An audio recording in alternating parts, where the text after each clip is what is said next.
E aí pessoal, beleza? Aqui é o Ed do canal TechQuest e hoje a gente vai falar sobre como encaixar uma peça na outra no PC pelos sites de compras brasileiros. Vamos lá? Tô aqui no PC Part Picker, que é um site americano que funciona muito bem para você escolher algumas peças e eu vou mostrar como é que funciona. Clica aqui em System Builder e nele você tem uma ferramenta já muito boa para você escolher processador, cooler, placa-mãe e todas as peças e ele não te deixa errar. Se na hora que você escolhe o seu processador, até já está aqui com um pré-selecionado, mas na hora que você escolhe o seu processador, ele só vai te deixar escolher placas-mãe que se encaixam nesse processador. E ele também coloca em qual loja que está o melhor preço para cada peça. Se você for viajar para os Estados Unidos, é muito bom usar esse tipo de ferramenta para você encontrar o melhor preço para a melhor build possível. Vou deixar o link para vocês na descrição. Dá uma fuçada aí e aprenda um pouquinho por conta própria. Porém, vão para lojas brasileiras, por exemplo, a Terabyte, que tem uma ferramenta muito parecida com essa. Eu vou dar um exemplo aqui. Escolha seu PC Gamer T-Gamer, eu escolhi. E aqui ó, Full Custom, monte o seu PC. Vou clicar aqui para configurar um. Você pode ver que tem um valor aqui já absurdo, 28 mil, porque ele não está nada selecionado já, né? Você escolhe aqui peça a peça e ele também tem o mesmo princípio. Você escolhe aqui o processador que você quer e ele te dá algum aviso, se tem alguma coisa específica que você tem que tomar nota e ele também não te deixa você escolher placa-mãe ou algo assim que não se encaixam uma na outra. É muito bom, funciona como PC Part Picker, mas dessa forma você só compra da Terabyte. Não necessariamente você vai ter o melhor preço em cada peça. Eu sempre recomendo você olhar peça por peça, onde está mais barato, compra de múltiplos sites diferentes, confiáveis é claro, e monta por conta própria o PC na sua casa. É assim que você garante o menor preço possível de uma build. Na Kabum não tem algo parecido com o da Terabyte ou o PC Part Picker dos Estados Unidos, porém você pode navegar aqui e escolher processadores, placa-mãe ou coisa parecida. Eu vou usar o exemplo do site da Pichau, porque eu acho que ele tem as categorias mais fáceis de você navegar. Porém, cada um desses sites aqui é extremamente confiável e se você quiser comprar porque achou um preço bacana, pode ir. No mínimo, se você tiver algum problema, você sabe que vai ter uma loja por trás que vai tentar te dar um suporte, tentar resolver os seus problemas, certo? Para esse vídeo que é um pouco mais didático, vamos para o site da Pichau. Vou colocar aqui em Hardware e vou colocar processador. Aqui já tem uma primeira decisão, AMD ou Intel. Seja AMD ou seja Intel, eu vou colocar AMD porque eu tenho uma preferência. Sempre tem na nomenclatura uma regra para mostrar qual que é a geração do processador que você está comprando e qual que é o modelo dele. Vou dar um exemplo aqui. A gente tem um Ryzen 7 que seria o equivalente ao i7 da Intel. E você tem aqui um número 3800. Por que 3800? Quer dizer que ele é da geração 3000, que é a mais recente disponível para a gente comprar.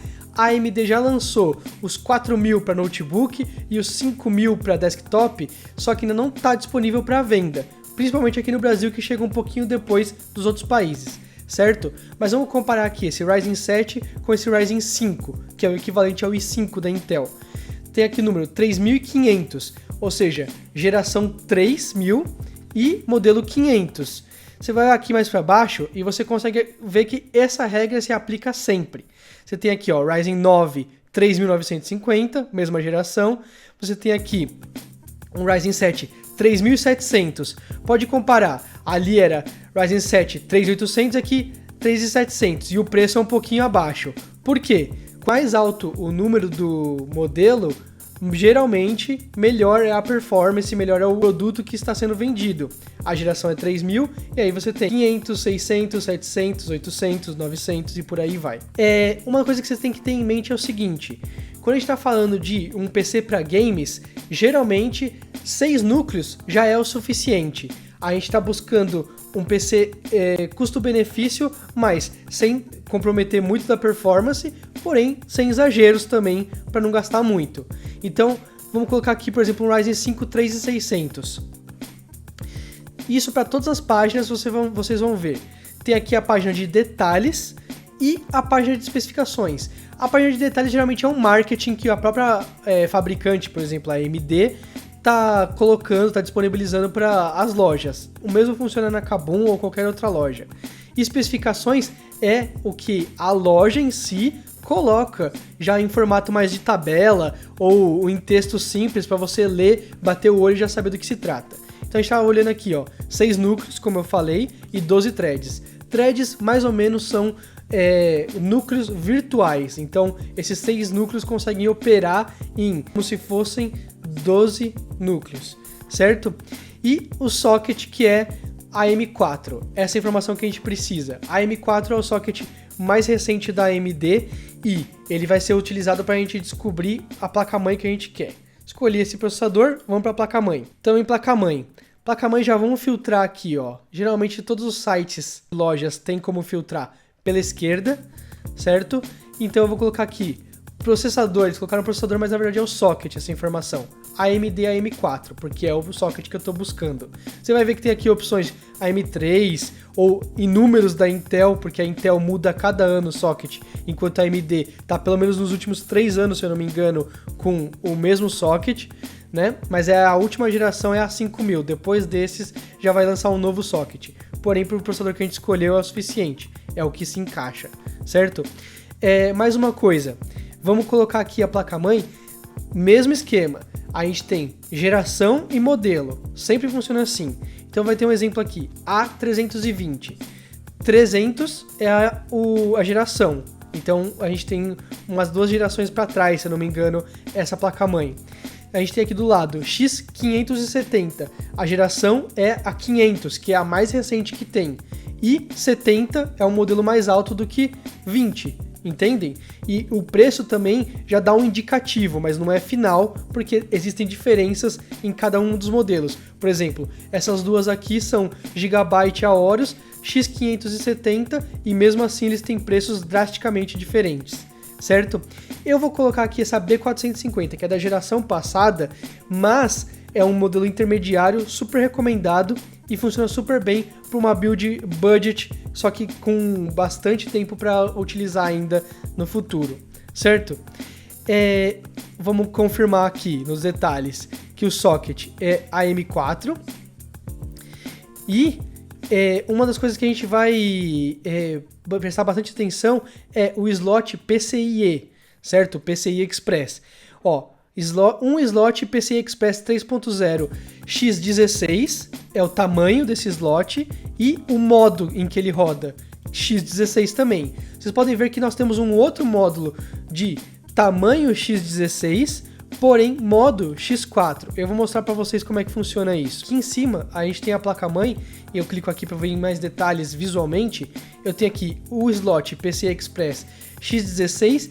Esse é o slot onde você encaixa sua placa de vídeo, e ele é X16 e todas as lanes dele, todos os espaços físicos dele, lane onde você encaixou, ou seja, vai aproveitar o máximo daquela placa de vídeo.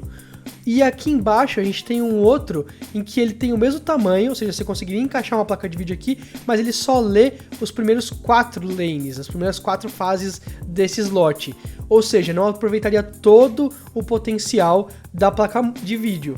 Por isso que existem diferenças entre os modelos. Geralmente elas se escondem aí e em outros detalhes um pouco mais complexos que não chegam a ser relevantes para o que a gente está montando aqui, certo? A gente tem a placa-mãe que é a M4, chipset B450. Já expliquei para vocês como é que funciona esse tipo de informação, certo? Aqui também eu tenho outras informações que eu queria mostrar para vocês do seguinte, vou mostrar mais uma coisa para vocês que eu queria que vocês prestassem bastante atenção, do seguinte, lá embaixo geralmente a gente vê esse tipo de coisa. Muitas pessoas deixam essa informação de lado, mas é importante pro tipo de gabinete que você quer montar. Esse aqui é uma placa-mãe Micro ATX, é 24 cm por 24 cm. Subindo, vocês podem ver que ela é bem quadradinha mesmo. A maioria das placas-mãe são retangulares, certo? Se você dá uma olhada, elas são retangulares.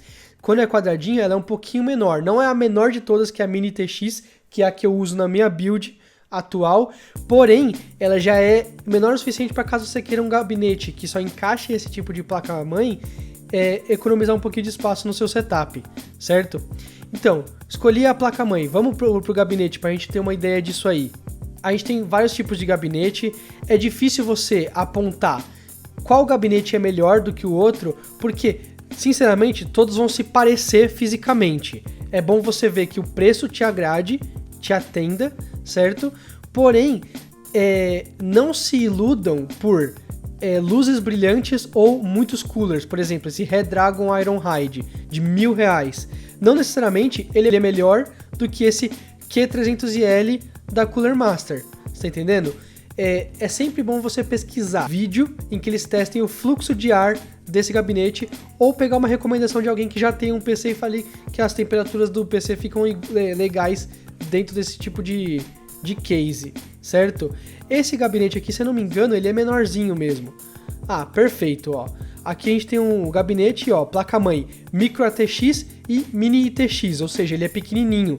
Ele não cabe uma placa-mãe ATX completa, que é a retangular. Então, R$319 é um bom preço, talvez seja um bom gabinete. Dá pra gente pesquisar depois e eu faço um outro vídeo ensinando a ver se o gabinete realmente é bom. Mas por enquanto vai servir pra gente, esse gabinete aqui. Memória RAM. O que você tem que olhar de memória RAM? Memória RAM tem duas coisas que você tem que prestar atenção: clock e latência. Por exemplo, aqui a gente tem uma memória RAM DDR4, óbvio, porque é o mais recente, e as placas-mães atuais já tem só suporte para DDR4, você não consegue encaixar uma DDR3 no slot DDR4 e vice-versa. O clock é 2666 MHz. Os processadores da AMD, os Ryzen, se beneficiam muito de um clock mais alto na memória RAM. Muitas vezes o pessoal faz overclock na memória RAM para conseguir mais performance, e é mais eficiente isso do que fazer um overclock no próprio processador. Acima de 3000 já tá bacana, certo? Você tem aqui 2666 MHz, vamos ignorar ela por enquanto. Vamos procurar uma aqui de pelo menos 3000. No nome você já consegue ver que é 3000 de clock e latência CAS 15. Muito boa essa latência. Quanto mais alto esse número, pior é a memória RAM. É claro que não existe milagre. Se você colocar uma memória RAM de 4200 MHz, o clock, ela vai ter uma latência um pouco mais alta. Se ela tiver uma latência baixa, geralmente eles cobram um preço absurdo para isso. Vamos focar numa coisa bem intermediária para não gastar muito. Essa aqui ela é branca, bonita, com RGB, fica legal num PC. Na parte de especificações, a gente confirma o seguinte: tem 16 GB em 2 pentes de 8 GB. Sempre vai ser melhor você pegar 2 pentes de 8 GB do que um pente só de 16 GB, por mais que seja mais barato a outra opção. Por quê? Você ativa o Dual Channel, que significa que você vai dividir o seu processamento em duas memórias RAM ao mesmo tempo. E isso facilita para todos os cálculos que o PC tem que fazer e os armazenamentos rápidos que ele grava e apaga o tempo todo, que é para isso que a memória RAM serve. Se você está em Single Channel, você provavelmente vai estar capando a capacidade do seu processador. Eu vou até linkar uns vídeos em que fazem testes com memória RAM com um só pente e a performance é péssima na maioria dos jogos. Então você tem aqui 16 GB em 2 pentes, você tem latência 15 e você tem frequência, que é o clock, 3000 MHz. Excelente. Para a gente concluir o nosso PC, vamos colocar aqui fonte. No que diz respeito à fonte, não vou clicar aqui e falar compre essa fonte. Toda fonte que você olhar, você tem que olhar o seguinte: a wattagem. Eu vou linkar na descrição um site que você coloca qual processador, qual placa de vídeo, qual memória, quantos periféricos estão plugados nas USBs do seu PC, quantas LEDs RGB você usa, quantos coolers, e aí ele calcula o quanto você precisa de fonte. A fonte não tem muito segredo. Tem um site chamado TechLab que eles fazem testes de fontes. Por quê? Se você colocar lá no site, ele fala para você que você precisa de uma fonte de 500 watts, por exemplo. Você tem aqui certificado 80+, que significa que no mínimo 80% da eficiência nominal, ou seja, esses 600 watts que eles estão falando que eles têm, ele consegue entregar para você. E você tem certificado bronze, prata, ouro, platina, diamante, e que cada nível é maior. Tem fontes que são tão boas, por exemplo, de uma de 600 watts super boa, que ela só desliga sozinha, ou seja, dá problema quando está consumindo quase 800 watts dela. Ou seja, é uma fonte de muito boa qualidade. Porém, não tem como você saber simplesmente pelo que ele está dizendo aqui no site, ou pela marca, ou pela certificação. Nada disso significa nada. Às vezes você tem uma marca que é super boa numa fonte de 600 watts e você vai pegar uma de 750 watts e aquele modelo não é tão bom da mesma marca. Então, vejam testes. E fonte é algo com o qual você não brinca. Se você pôr uma fonte ruim, no primeiro problema que acontecer, numa queda de luz ou coisa parecida, vai queimar a fonte e ela vai levar alguma peça do seu PC junto. É certeza. Com o mesmo conhecimento que a gente aplicou para placa-mãe e para processador, a gente pode aplicar para placa de vídeo. Eu vou mostrar para você o exemplo da RTX 2000. Não é a mais recente, porém as RTX 3000 ainda estão bem raras de chegar aqui. Estou falando 2000 e 3000 que vocês já entenderam que é a geração da placa de vídeo, certo? Por quê? Eu coloco aqui, ó, RTX 2000, RTX 2060, 2070 e 2080. Cada modelo um superior ao outro. E aí a gente tem Super e TI. A RTX 2060 Super é acima da RTX 2060.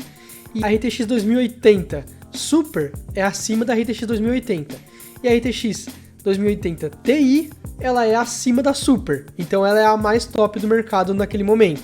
Então, eu não vou para AMD na placa de vídeo, porque infelizmente as coisas não estão muito igualitárias nessa competição. A Nvidia está destruindo completamente nesse mercado e basicamente todas as tecnologias que fazem os jogos serem interessantes hoje em dia, até para streamer, uma série de tecnologias RTX Broadcast e outras coisas que eliminam som, os ruídos da gravação enquanto você está gravando, são exclusivos da Nvidia. Aparentemente a AMD vai anunciar algumas coisas para a próxima geração ainda no final desse mês, mas até elas estarem disponíveis para o mercado brasileiro vai levar tanto tempo que não é tão relevante assim para esse vídeo. Então, a gente vai substituir agora a geração por as RTX 3000, porém só sairão a 3090 e a 3080. Vai sair no final do mês a 3070, porém, todas essas RTX 3000 estão sofrendo de um problema quase que é de cambista em cima delas. Lá nos Estados Unidos tem reais cambistas que compram todo o estoque e depois revendem no eBay muito mais caros, e aqui no Brasil as próprias lojas estão sofrendo tanto com o estoque delas que estão disparando os preços para tentar manter algo em estoque. As RTX 2000, por enquanto, estão baixando um pouquinho de preço. Quem sabe na Black Friday o custo-benefício até se desequilibre, porque elas vão estar tão mais baratas do que as novas RTX 3000 que vale mais a pena pegar uma placa de vídeo um pouquinho mais antiga, dependendo do seu uso. Eu tô de olho bastante nessa RTX 2060 aqui, então eu vou escolher ela. Só para mostrar uma coisa para vocês antes de encerrar o vídeo, que, de novo, vamos na parte de especificações, só para confirmar, é PCI Express 3.0, ou seja, é aquele slot que eu falei pra vocês que eu tava de olho, que tinha que ser X16 na placa-mãe, entendeu? Então vocês já conseguiram montar um PC quase inteiro. Eu vou deixar de fora coisas como HD, SSD, porque eu quero tentar fazer um vídeo separado sobre isso no futuro. Se você gostou da ideia desses vídeos, fale aqui nos comentários, dá um joinha, que é assim que eu vou saber que tem que ter mais vídeos desse tipo. São tutoriais para a pessoa que nunca comprou um PC do zero e está interessada. Um próximo vídeo que eu pretendo fazer é comprando o PC, chegando as peças e a gente montando elas junto. Quem sabe em live e depois fazendo um vídeo para ficar bem didático assim pro pessoal. Se você gostou do vídeo, dá joinha. Se você adorou, se inscreve no canal. Eu sou o Ed Quest do canal TechQuest e até a próxima.